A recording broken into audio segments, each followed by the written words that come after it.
Santapan Harian Jumat 14 April 2023.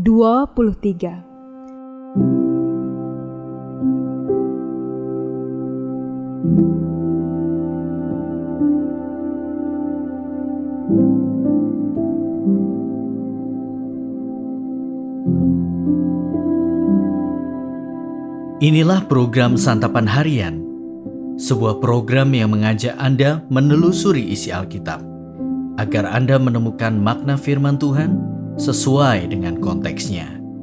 Santapan Harian tertuju bagi Anda yang ingin memiliki kehidupan rohani yang segar, kuat, dan sigap. Hari ini kita akan membaca Ratapan pasalnya yang kedua, ayat yang pertama hingga ayatnya yang ke-9. Namun sebelumnya, mari kita berdoa. Kristus yang agung, ajarkanlah kepada kami kebenaran firman-Mu, sehingga dengan bibir ini kami akan menceritakan karya keagungan-Mu bagi sesama. Di dalam nama Yesus Kristus kami memohon. Amin. Ratapan 2 ayat 1-9. Ah, betapa Tuhan menyelubungi putri Sion dengan awan dalam murkanya. Keagungan Israel dilemparkannya dari langit ke bumi. Tak diingatnya akan tumpuan kakinya tatkala ia murka. Tanpa belas kasihan Tuhan memusnahkan segala ladang Yakub.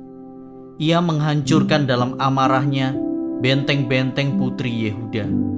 Ia mencampakkan ke bumi dan mencemarkan kerajaan dan pemimpin-pemimpinnya. Dalam murka yang menyala-nyala, ia mematahkan segala tanduk Israel, menarik kembali tangan kanannya pada waktu si seteru mendekat, membakar Yakub laksana api yang menyala-nyala, yang menjilat ke sekeliling. Ia membidikkan panahnya seperti seorang seteru, dengan mengacungkan tangan kanannya seperti seorang lawan, membunuh segala yang menyenangkan mata dalam kemah putri Sion, memuntahkan geramnya seperti api. Tuhan menjadi seperti seorang seteru. Ia menghancurkan Israel, meremukkan segala purinya, mempuingkan benteng-bentengnya, memperbanyak susah dan kesah pada putri Yehuda. Ia melanda kemahnya seperti kebun, menghancurkan tempat pertemuannya. Di Sion Tuhan menjadikan orang lupa akan perayaan dan Sabat, dan menolak dalam kegeraman murkanya raja dan imam.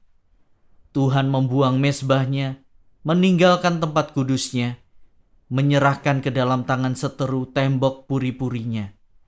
Teriakan ramai mereka dalam bait Allah, seperti keramaian pada hari perayaan jemaah.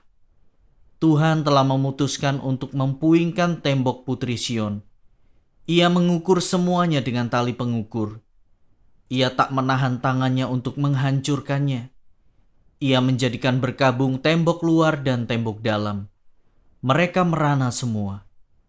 Terbenam gapura-gapuranya di dalam tanah. Tuhan menghancurkan dan meluluhkan palang-palang pintunya. Rajanya dan pemimpin-pemimpinnya berada di antara bangsa-bangsa asing. Tak ada petunjuk dari Tuhan, bahkan nabi-nabi tidak menerima lagi wahyu daripadanya.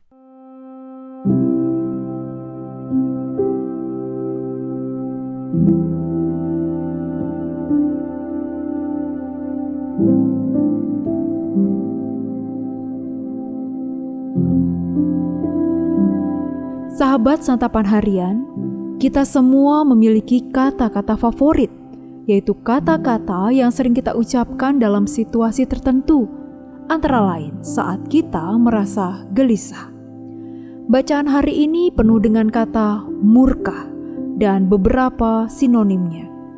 Kehancuran Yerusalem begitu menggelisahkan bagi Yeremia, sehingga ia terus-menerus merujuk kepada murka Allah.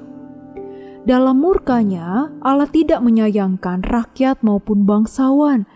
Ia menghancurkan seluruh kota. Ia merobohkan istana dan benteng-bentengnya yang megah. Murka Allah tidak setengah-setengah. Ia menelantarkan semua tempat ibadah, bahkan bait suci sekalipun. Ia meruntuhkan perlindungan kota mereka dan membuang mereka dari tanah perjanjian.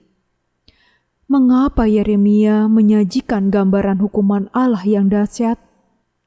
Tidak ada maksud lain kecuali maksud supaya kita benar-benar menyadari betapa menakutkannya murka Allah itu. Namun lebih dari itu, Yeremia berharap agar kita memiliki kebencian tingkat tinggi terhadap dosa. Kita tidak akan dapat memahami dahsyatnya murka Allah bila kita tidak memahami betapa besar kebencian Allah terhadap dosa. Hal-hal mengerikan seperti pembunuhan bisa terjadi saat seseorang membenci sesuatu.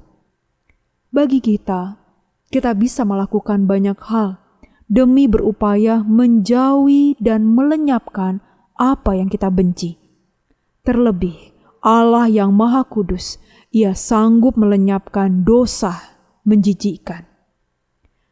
Mari kita kembangkan kebencian yang sama terhadap dosa, yaitu kebencian tingkat tinggi yang membara dan tidak membiarkan dosa sedikit pun. Demikianlah seharusnya kita membenci dosa dan mau berkorban melakukan usaha sebaik-baiknya untuk menghindari berbuat dosa. Maukah kita membenci dosa? Jika iya, kita akan berdoa agar Roh Tuhan menguasai kita sepenuhnya. Bila kita mempersilahkan Dia untuk tinggal di dalam kita, kekudusannya akan memenuhi hati kita. Hasilnya, kita bukan hanya diluputkan dari murka Tuhan, tetapi juga dilayakkan untuk tinggal di dalam kemuliaan Tuhan seumur hidup kita. Mari kita berdoa. Tuhan Yesus, terima kasih. Engkau telah membuka jalan untuk pengampunan dosa kami dan menyelubungi kami dengan kebenaran-Mu. Di dalam anugerah kasih-Mu, Kristus Yesus, kami memohon. Amin.